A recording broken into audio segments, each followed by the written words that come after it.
اسی طرح میرے جو نانا تھے وہ بھی زبردست عامل تھے، بزرگ بھی تھے اور عامل بھی تھے۔ میرے نانا کے متعلق آتا ہے کہ نانا کا جو گھر تھا بالکل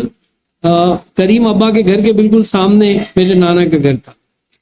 اس گھر کے بالکل برابر میں ایک خالی پلاٹ تھا، وہ بھی ہمارا ہی تھا، نانا لوگوں کا تھا۔ تو وہ خالی پلاٹ لیتا تھا، اس پلاٹ کے اندر بھی کوئی نہیں جاتا تھا، اس پلاٹ میں بھی کوئی نہیں جاتا تھا۔ میرے والدہ بتاتی کہ ایک دن ایسا ہوا کہ میرے جو بڑے ماموں ہیں اور شاید میری والدہ بھی اور بڑے ماموں بھی، تو وہ جو ہے مرغیوں نے انڈے دیے ہوئے تھے اور وہ وہاں جا کر اس پلاٹ میں انڈے دے دیا کرتی تھی، تو انڈوں کو تلاش کرنے کے لیے وہ چلے گئے اس پلاٹ کے اندر۔ تو میری والدہ صاحبہ نے بھی وہاں پر جو ہے وہ جناتی معاملات دیکھے، اور بڑے جو ماموں تھے انہوں نے بھی دیکھے، اور پھر وہ بخار ان کو رہا۔ پھر والد صاحب، نانا صاحب نے، میری والدہ کے والد صاحب نے، نانا صاحب نے ان کے لیے پڑھائی کی، دم وغیرہ کیا، کہا کہ بیٹا اس طرف نہیں آیا کرو، یہ ان کا بسیرا، ان کی ایک جگہ میں نے مخصوص کی ہوئی، تو ان کو تنگ مت کیا کرو۔ اسی طرح ہمارے نانا کے گھر کی سیدھ کے اندر آگے ایک آج جو ہے نا ایک بہت بڑا ہاسپٹل بنا ہوا ہے، اور جو بلدیہ کے لوگ ہیں وہ جانتے ہیں، وہ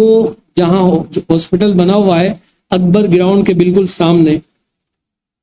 یہ ہاسپٹل پہلے جو ہے کھنڈر جگہ ہوا کرتی تھی، ویران جگہ ہوا کرتی تھی، ایک گراؤنڈ ہوا کرتا تھا۔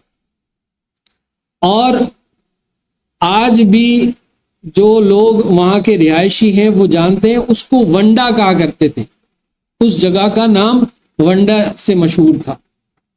کسی سے کوئی پوچھنا ہو کہ بھائی میں نے پٹنی ہاسپٹل جانا ہے تو کہاں جائیں، تو وہ بتاتے تھے کہ بھائی ونڈے کے بالکل سامنے پٹنی ہاسپٹل ہے۔ اور جو ونڈا تھا یہ وہ جگہ مخصوص جگہ تھی۔ اس جگہ کے متعلق جو ہے ہمارے میری والدہ بھی بتاتی ہیں، ہمارے ماموں بھی بتاتے ہیں، اور ہمارے جو کریم ابا ہے وہ بھی بتاتے تھے،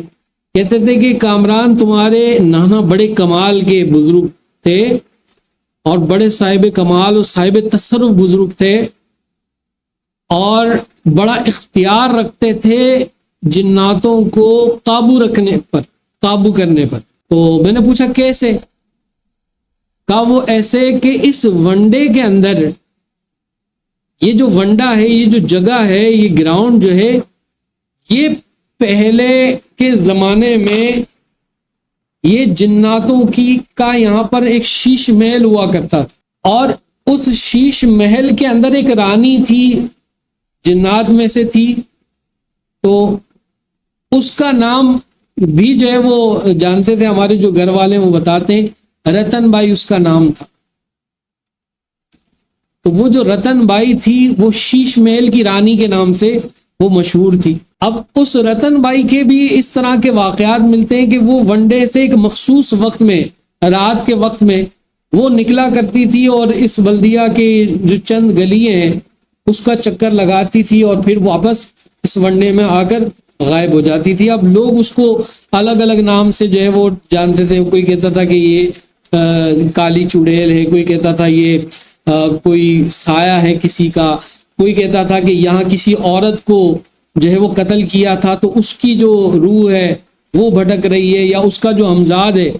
وہ جو ہے یہاں پر گھوم رہا ہے۔ تو اس لیے اس ونڈے کے اندر، اس جگہ پر بھی وہ لوگ جو ہے وہ رات کے وقت کے اندر نہیں جاتے تھے، رات کے وقت میں نہیں جاتے تھے۔ خاص طور پر دوپہر کا جو وقت ہوتا تھا، 2:30-3 بجے کا وقت، اس وقت میں بھی ایک ایسی ہیبت وہاں پر جانے پر طاری ہوتی تھی۔ میرا اپنا تجزیہ، میرا اپنا تجربہ میں آپ کو بتاتا ہوں کہ وہاں ہم لوگ پتنگیں اڑانے کے لیے کھنڈرات والی چھتیں ہوا کرتی تھی، تو ان چھتوں کے اوپر جو پتنگیں اڑاتے تھے، جاتے تھے، اور ہمیں ہمارے نانا نے تاکید کی ہوئی تھی مغرب سے پہلے پہلے تم نے واپس آ جانا۔ تو سب لوگ جو ہے وہ ادھر ادھر جاتے تھے، لیکن ونڈے کے اندر نہیں آتے تھے،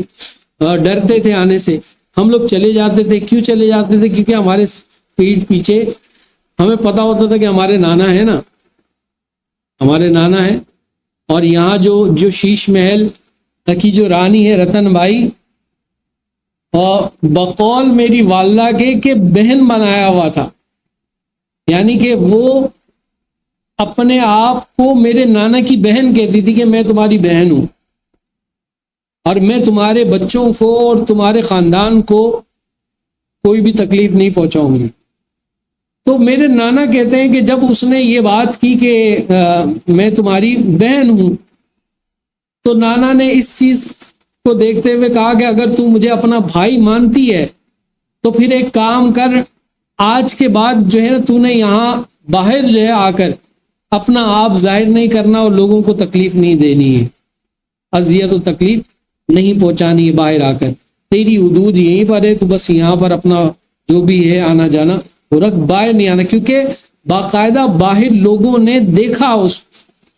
اور رات کے وقت میں وہ نکلتی تھی مخصوص وقت میں، اور لوگ دیکھتے تھے. کچھ لوگ جو ہے وہ اس کو نہیں مانتے تھے کہ کچھ بھی نہیں ہوتا، ان کے سامنا جب ہوتا تھا پھر ان پر عجیب سی کیفیت ہوتی تھی.